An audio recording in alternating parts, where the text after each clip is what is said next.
Have you ever wondered, what's the best piece of advice to take care of your newfound pets? Well, my friends, you came to the right place, as this video will showcase to you the best way to take care of your new pets to ensure that they can maintain a good health, a good environment, a proper companionship, and safety under your ownership. Hello and greetings, as we will present you our Save the World video, which is entitled Advising to New Pet Owners. Next, moving on to the dark side of pet ownership. As shown in the new Straits Time website, some pet owners abandon their animals when they can no longer afford to take care of animal welfare.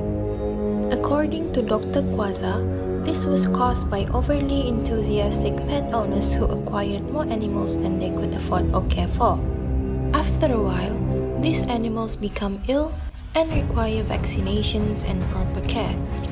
The owner, on the other hand, may not be able to provide this, causing them to abandon the animal in the streets or market. As a result, we'll see more stray animals on the streets and in the markets from time to time.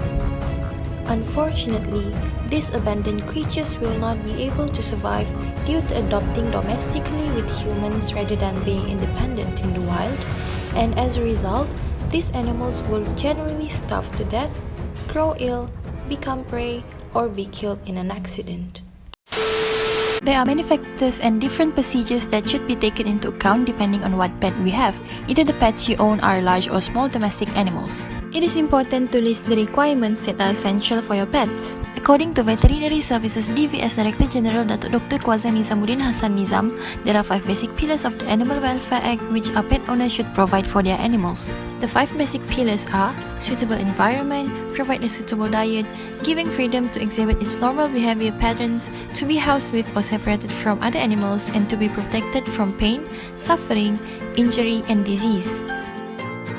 These 5 requirements can be a key that encourages planning, awareness, and expected outcome to counter difficult circumstances on handling your pets. Despite the usual advices as stated earlier, some may break their own code of conduct that uplifts them as irresponsible. Which, another suggestion that can be proved useful, such as to be more wary of the law as stated under Animal Welfare Act 2015, depending on the offences being made. If the individual is found guilty failing to be accountable in having animals under his or her care, charges including being barred from owning a pet or fines ranging from 10 to 100,000 ringgit Malaysia, and also could result in 3 years of imprisonment. Hello everyone, in this part of the video, I just wanted to make some minor demonstration on how I took care of my own pet. This could maybe provide some insights on how to take care of your own pet if you own one someday. But before we move on into that, I wanted to make some introductions on these 3 betta fishes that I own. So the yellow one here is named Giorno, and the black one name is Jolene, and finally the blue one's over here named Gappy.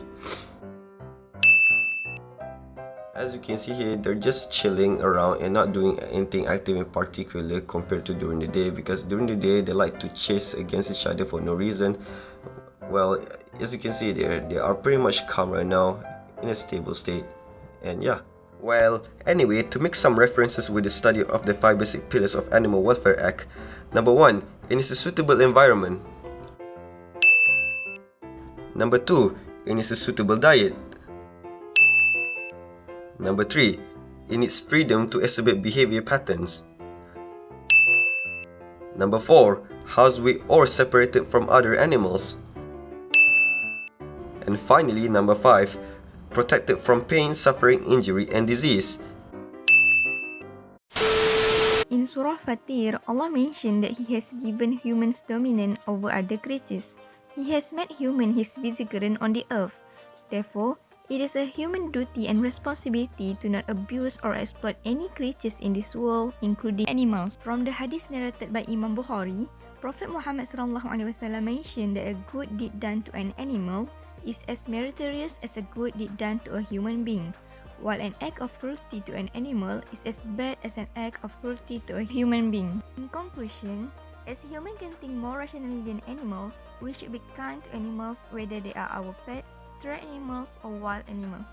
Intending to abuse them out of frustration shows our lack of responsibility, and it is just as sinful as hurting humans because we are harming the creation of our Almighty. James Cromwell mentioned that pets are humanizing. They remind us that we have an obligation and responsibility to preserve, nurture, and care for all life. That's all from us. Thank you.